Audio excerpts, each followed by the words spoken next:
Welcome to Rewilding. Let's talk astrology in this video. So as you know, I am not an astrologer and I'm not going to pretend to be an astrologer.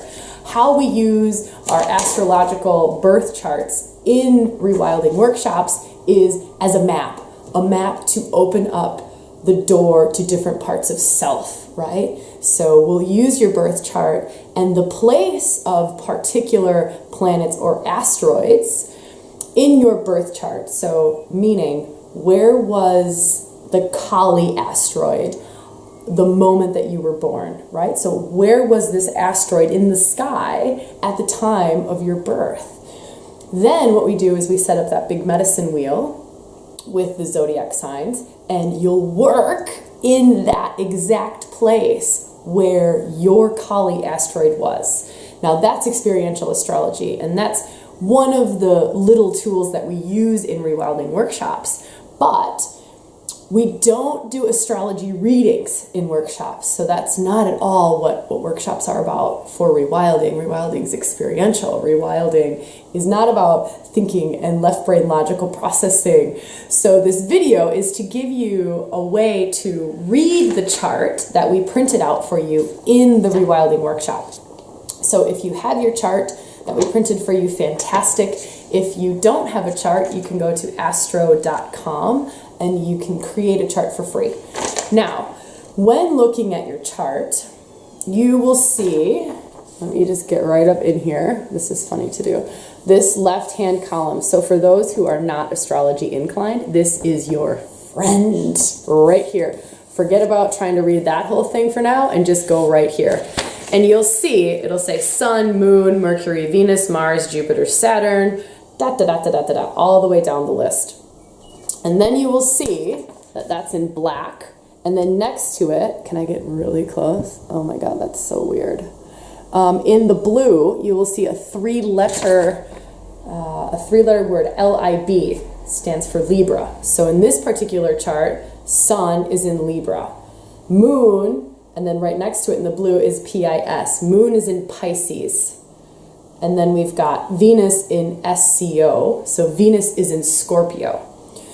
It's pretty easy to decipher the three-letter abbreviation for the signs. So just have a look at the three-letter abbreviation for the sign, and that will tell you exactly where that planet or where that asteroid is with regards to the zodiac. So when we worked experientially, let's say we were working with Kali. And in this chart, Kali is in Libra. So you would have gone to the zodiac sign that represents Libra, which is the scales. So you would have worked with the scales. Now, how does this relate to your personality? How does this relate to your life? How can you gather some insights from this? Well, what you can do, this is really, really super, super simple, is Google Kali asteroid in Libra. And you'll get a couple of insights. I would say take everything with a grain of salt. As with any sort of astrological reading or any sort of interpretation, it comes through the human filter. So take what feels right for you. Get into a good meditative state and then read some of those different interpretations. So Google whatever it is. Let's say we worked with Hecate. Your Hecate was in Cancer. You can Google Hecate in Cancer. Some of the more popular archetypes will have more write-ups on them. So if we work with Aphrodite, who is also Venus, so if you look up Venus in Libra, you will have lots and lots and lots of things to choose from. So just depending on how kind of mainstream each of these archetypes or asteroids are or planets are, depends on how much information is out there. So you can do that, or what you can do is just look up characteristics of Libra. So just what is the energy of Libra? So it's the scales, right? It's balance, if you're looking up Kali in Libra. But then dig a little bit further, do some research, and just look up that Libra energy and know that that flavors that particular part of self. So that Kali in you, that energy in you, that goddess energy in you has that flavoring of Libra. or could have that flavoring of Libra. This is all up to your personal interpretation. I'm not saying what's right or what's wrong. I'm just giving you some different ways to go and get some insights and to feel into stuff for yourself. So that's one aspect of it. The other aspect is, now let's say we're looking at Kali. And on this chart, if I get really, really close again, you'll see this inner circle, there are numbers, right? And what you'll do is you'll see there's like a pie. And you'll look at where is my Kali in here, and then what number does that point to? So what pie is she in, and then what number does that point to? So in this particular chart, Kali is in the 7th house.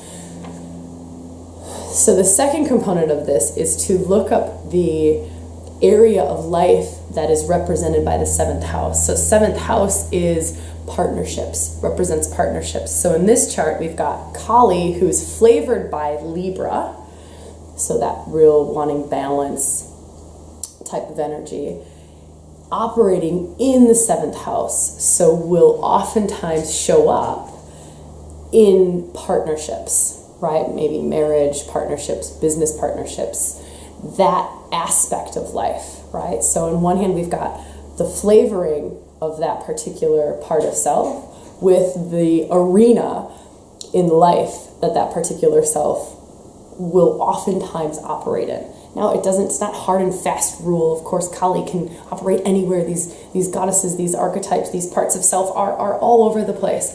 But sometimes looking at your chart and just looking at those two aspects around those goddesses or archetypal energies that really sing to you can give you some good insights and give you just another kind of way to access parts of self again. So even doing this, even looking up Kali energy, you're calling that in. You're calling that up from yourself. So if you're wanting to step into dark goddess energy, just doing these little practices of, okay, Kali in Libra, I'm telling you what, in a way, in a really simplistic way, you're starting to invoke that energy of her, and you're starting to reach out, you're starting to ask, where do you show up in my life? What do you look like in my life, right?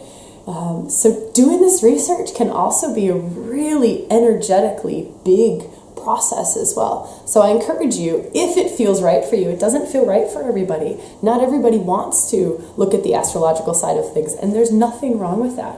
So if it feels right for you, it's a fun little follow-up practice to do after a workshop. All right. I hope you get wonderful insights and continue on this journey, continue on this opening, this unfoldment, this empowering path that you're on. So much love to you, and I'm sure I will see you in a video or in some form or fashion in the future. Take care. Mwah.